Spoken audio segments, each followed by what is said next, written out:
And the Nigerian army has confirmed the arrest of top Shia Muslim cleric Shiekh Zakzaki during a raid on his residence. I want to convey to you, members of the press, that the Shiite leader, Zakzaki, is safe and in protective custody in a very secured facility. His wife is safe and also in protective custody. In the course of time, he himself will be speaking to his members. Oyabade also confirmed that there were casualties during the raid but didn't give figures. According to the spokesperson of Nigeria's Shia Muslim movement, Zakzaki was severely injured after being shot 4 times. On Saturday, Nigerian troops stormed a Shia Muslims gathering in the northern city of Zaria. They then raided the house of the Shia cleric who was due to address the gathering. Nigerian authorities accused Zakzaki of inciting his supporters to assassinate the Nigerian army chief who was in Zaria that day. His followers have denied the allegations. Joining us now from Kaduna is the spokesman for the Islamic Movement of Nigeria, Ibrahim Musa. Mr. Musa, welcome to the program. First of all, bring us up to speed on the latest from the number of casualties to those who have been arrested, and most importantly, the whereabouts and condition of Sheikh Zakzaki. Yes. On the casualty number, we cannot still exactly say the figures because the authorities have denied us access to the corpses in their hands.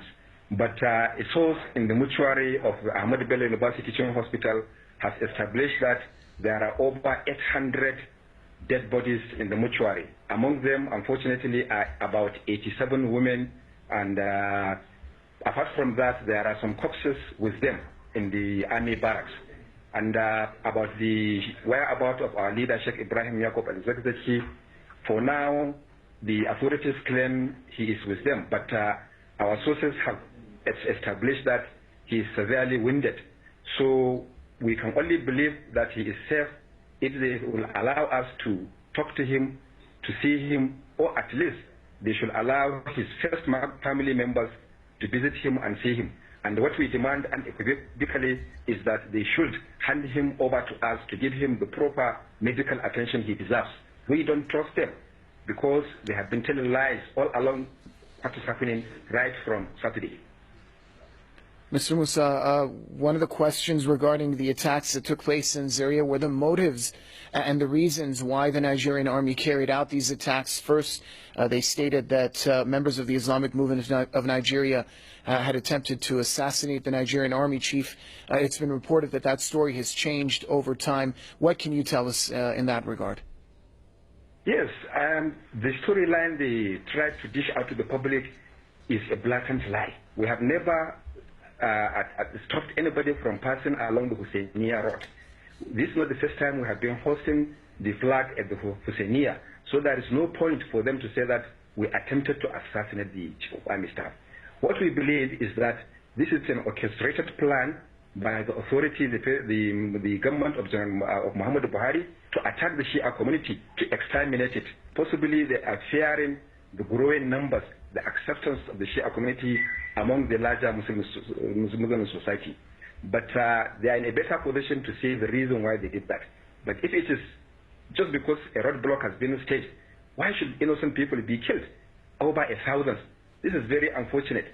But they are in a better position to answer this question because this cannot be accepted by any peace-loving citizen of Nigeria. Mr. Musa, right now, what has been confirmed of the state of Sheikh Zakzaki and his family? And are you surprised that there's been no international condemnation or widespread coverage of what took place in Zaria over the past 2 days? We cannot say there is no condemnation. At least there is condemnation from the Islamic Republic of Iran, and there is condemnation from an association of foreign embassies here in Nigeria. But about the coverage, we can also say the coverage is a bit not bad, or is fair, so to say, because we have received coverage from the Hausa, bashing outlets of the foreign media like the BBC, VOA, Deutsche Welle, and the rest of them. But on the exact situation or the condition of Sheikh Ibrahim Yaqub Zakzaki, we cannot definitely see his condition now because, as I said earlier, we have not been given access to him. What we demand is that let him be given access to us so that we can at least see his condition and access it. And but today, the Muslim brothers in Kaduna, in Gombe, in Bauchi, in Kano staged peaceful protest. It ended peacefully in Kano, Gombe, and Bauchi, but in Kaduna, the police also came and attacked the Muslim brothers. They shot a lot of people there. Now, right now, we are collecting figures and we will tell the public how many they have killed or wounded later on.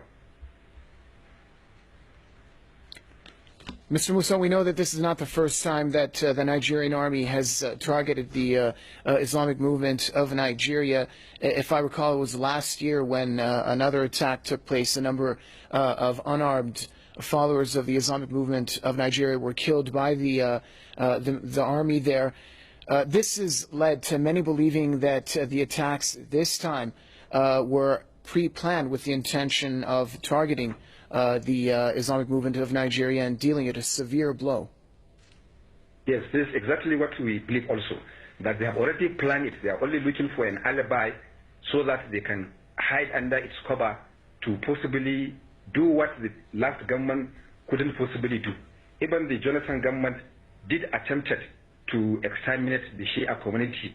That's why they even attacked that particular procession. But they couldn't achieve that. So possibly this government has decided it will finish what Jonathan has started. And we believe it is a conspiracy between the Wahhabis, the Israelis, and their American surrogates. So, however, we believe that Allah will not give them the